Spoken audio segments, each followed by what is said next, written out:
أعوذ بالله من الشيطان الرجيم بسم الله الرحمن الرحيم شروع کوم پنوم د الله چې بخون کې مهربان دی. سواد قسم دی په قران چې د نصیحت نه ډک دی، بلکې کوم خلکو چې د منلو نه انکار کړي دي هغه په سخت تکبر او سخت ضد کې مبتلا دي. د دوی نه مخکې مونږ دغه سي ډېر قومونه هلاک کړي دي او چې کله پرې عذاب راغلي دي نو هغه ډېری چغي وهلي دي، لیکن هغه وخت د بچ کېدو نوي. دا خلک په دې ډېر حیران شو چې دوی ته پخپل د دوی نه یو يرونکې راغې. انکار کوونکو ویل چې دا جادوګر دی، سخت دروغجن دی. آیا د ټولو خدایانو په ځای بس یو خدای جوړ کړو؟ دا خو ډېره عجیبه خبره ده. او د قوم سردارانو پتلو تلو کې دا ویل چې ځای او ټینګ شي د خپل معبودانو په عبادت باندې. دا خبره خو د سبل څه غرض د پاره کیږي. دا خبره مونږه د نږدې زمانه په ملت کې د چانه نه دا اورېدلې. دا نور هیڅ ندی، بس خو د ځانه جوړ کړې شوی خبره ده. آیا په مونږ کې بس دا یو سړی پاتې شوی وو چې د الله ذکر پر نازل کړي شو؟ اصل خبره دا ده چې دوی زما په ذکر باندې شک کوي او دا ټول خبري زکه کوي چې دوی زما د عذاب مزه سکلی نه ده. آیا ستاد غالب او سخیرب د رحمت خزانه د دوی په قبضه کې دي؟ آیا دوی د اسمان او د زمکی او د دې په منځ کې چې سسي زونه دي داغه مالکان دي؟ خدنو دوی دي د اسبابي دنیا لوړ مقام ته اوخیږي او ودګوري. دا خو د ډلو پشان یو وړه شان ډله ده چې هم دلته بشکست خوري.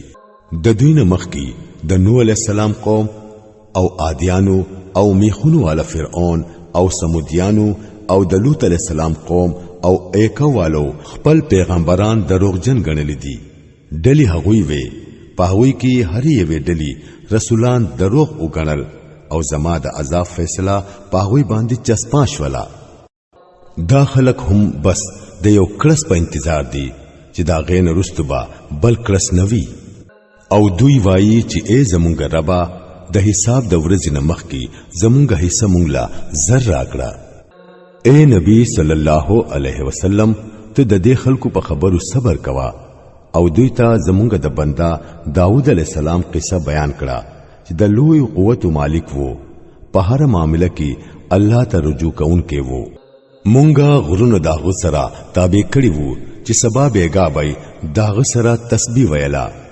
مارغان برا غونډېدل او ټول با داغه تسبیح ته متوجه کېدل. مونږه داغه حکومت مضبوط کړي وو، هغه لمو حکمت ور کړي وو او د فیصله کوونکو خبرو کولو صلاحیت مو ور کړي وو. او آیا تا ته د هغه مقدمه والو څه خبر در رسیدلې دي چې داغه بالخانه ته په دیوال ورختلی وو؟ کله چې هغوی په داوود علیه السلام ورننوتل نو داوود علیه السلام داغوی نه ویریدو. هغوی ورته ویل یریګه ما مونږه دوا مقدمه والایو چې یو په بل باندې زیاتې کړي دي. ته زمونږ په منځ کې ټیک حق فیصله وکړه، بے انصافي مکوا او مونږ ته نیغلار اوخیا. دا زما رور دی، د دې سره یو کم سل غړي دي او زما سره یو غړه ده. دوما ته ویل چې دا یو غړه هم مال راکړه او په خبرو کې را باندې غالب شو. آیت سجده. داوود علیہ السلام ورله جواب ورکړو، دې سړي چې د خپل غړو سره ستاد غړي د یو ځای کولو مطالبه کړی دا نو یقینا چې پتاي ظلم وکړو او هم دغه سي یو ځای کېدونکو خلک په یو بل باندې ظلم کوي. بس هغه خلک زیاتې نه کوي چې ایماندار وي او نیک عمل کوي، او داسې خلک ډېر کم دي. د دې خبرې په کولو سره داوود علیه السلام پوه شو چې دا خو مونږه په اصل کې داغه ازمیخت کړي دي. نو هغه د خپل رب نه معافي غوښتله او په سجده پریوتو او رجوع وکړه. پس داغه مونږه داغه قصور معاف کړو او بهشکه چې زمون سره داغه د پاره نږدې مقام او بهترین انجام دی. مونږه هغه ته ویل اے داوودا مونږ ته پزمکه کې خلیفہ جوړ کړي نو د خلکو په منځ کې د حق سره حکومت کوا او د نفس په خواهشات پسې مزه کنه هغه بتا د الله د لارینا بیلاری کړی کم خلک چې د الله د لارینا بیلاری کیږي یقینا داغوی د پاره سخت سزا ده ځکه چې هغه د حساب ورځ هېر کړه مونږه د اسمان او زمکا او د دې په منځ کې چې کومه دنیا ده دا فضل نه ده پیدا کړي دا خو د هغه خلکو ګمان دی کوم چې کفر کړي دي او د داسې کافرانو د پاره بربادي ده د دوزخ د ورنا آیا مونږه هغه کسان چې هغه ایمان راوړي او نیک عمل کوي او هغه کسان چې پزمکه کې فساد کوونکي دي هغه ټول یو شان کړو آیا مونږه متقیان د فاجرانو په شان کړو دا یو ډیر برکتی کتاب دی چې اے محمد صلی الله علیه وسلم مونږ ته د دې غرض د پاره نازل کړي دي چې دا خلک د دې په آیاتونو باندې غور وکړي او د عقل فکر خاوندان تری سبق واخلي او داود علیہ السلام لا مونږه سليمان علیہ السلام زوی ورکړو ډیر خبندا خپل رب ته ډیر رجوع کوونکې د یادولو قابل ده هغه موقع کله چې د ماخام په وخت کې هغه ته خ اصل تیز رفتار اسونه پیش کړي شو نو هغه اویل ما د دې مال محبت د خپل رب دا یادولو په وجه اختیار کړي دي انتر دې چې کله هغه اسونه د نظر نه پناشو نو هغه حکم وکړو چې دا اسونه ماته واپس راولای نو بیا دا غوي په پندو او په سټونو لاس ووهو او ګور چې سليمان عليه السلام هم مونږه په ازمیخت کې واچو او داغو په کرسۍ مو یو جسم ورواچولو بیا هغه رجوع وکړه او وی ویل چې ای زما ربا ما ته معافي وکړه او مال داسي بادشاہي راکړه چې زمانه رستو د هیچا د پاره مناسب نه وي بشکا هم تو په اصل کې ورکون کېږي پس داغه مونږه هوا داغه د پاره تابع کړه چې داغه په حکم با په نرمۍ سره چلیدله کم خواچبا داغه خوا او شیطانان مو تابع کړل هر قسم معنی جوړون کی او غوپه وهون کی او نور چې په زنجیرونو کې به تړلې پراتو وو مونږه هغه ته ویل دا زمون بخشش دی تعالی اختیار دی چې چاله ورکول غواړي نو ورکوا او چې چاله ورکول نه غواړي نو مو ورکوا هیڅ حساب نشتا یقینا چې داغه د پاره زمون سره د نزدېکت مقام او خان جام دی او زمونږ د بندا ایوب علی السلام ذکر وکړه کله چې هغه خپل رب ته आवाज وکړو چې شیطان زه په سخت تکلیف او عذاب کې اچولې يم مونږه هغه ته حکم وکړو خپل خپا پزمکه اوها د دې یخي وبو د لمبلو د پاره او د سکلو د پاره مونږ هغه ته داغو اهل عیال واپس ورکړو او داغوی سره هغه مر نور د خپل طرفنا د رحمت په تور او د عقل مند د پاره د سبق په تور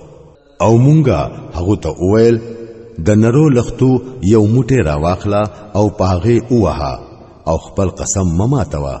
مونږه هغه صبرناک مندو ډیر خبندا خپل رب ته ډیر رجوع کوونکې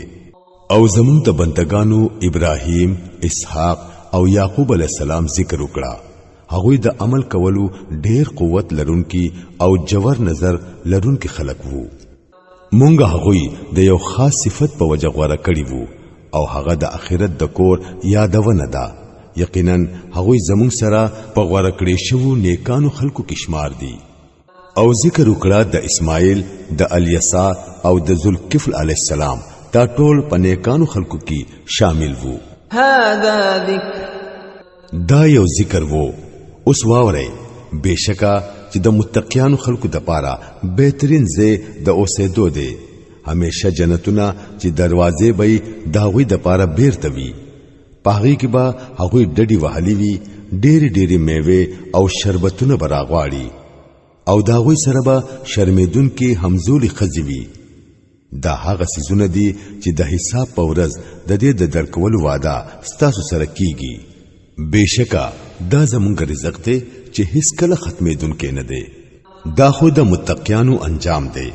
او د سرکشو خلکو د پاره بدترین ځای د اوسېدو دی دوزخ چې هغوی به پکې سوځي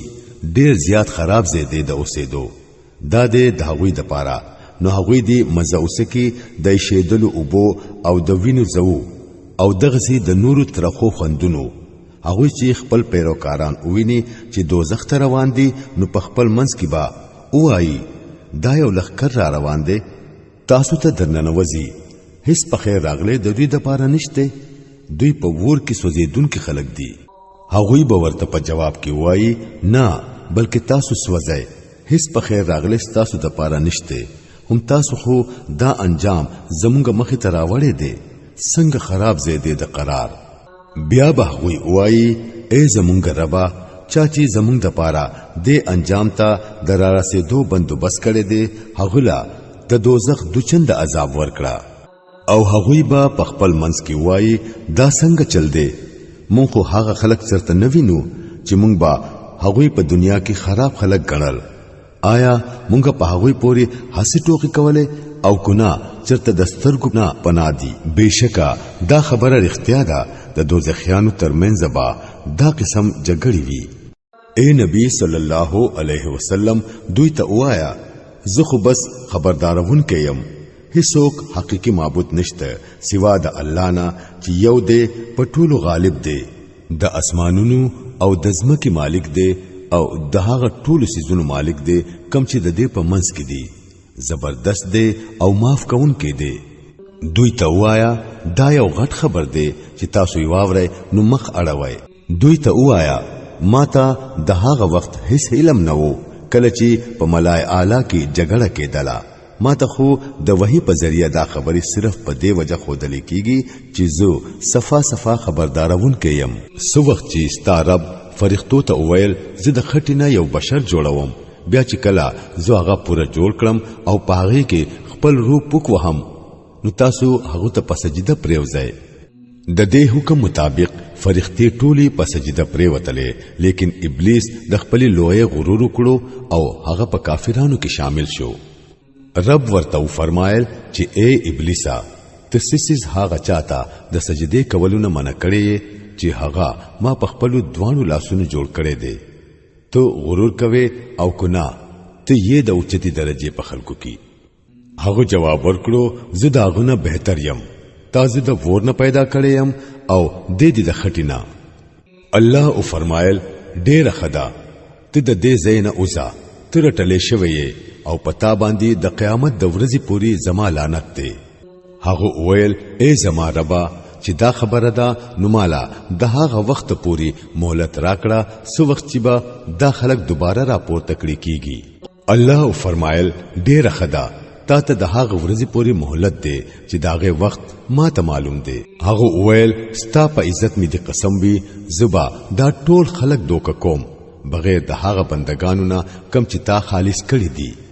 او الله فرمایل نو حق داده او زه خو حق وایم چې زبا دوزخ ستانا او پدې انسانانو کې چې څوک ستا پیروي کوي دا غوي ټولونه ډکم اے نبی صلی الله علیه وسلم دوی ته وایا چې زه په دې تبلیغ باندې ستاسو نه اجر نه غواړم او نه زه په بناوټي خلکو کېم دا خو یو نصيحت دی د ټولو خلکو د پاره او لګ مو د پسبا تاسو ته د دې حال په خپل معلوم شي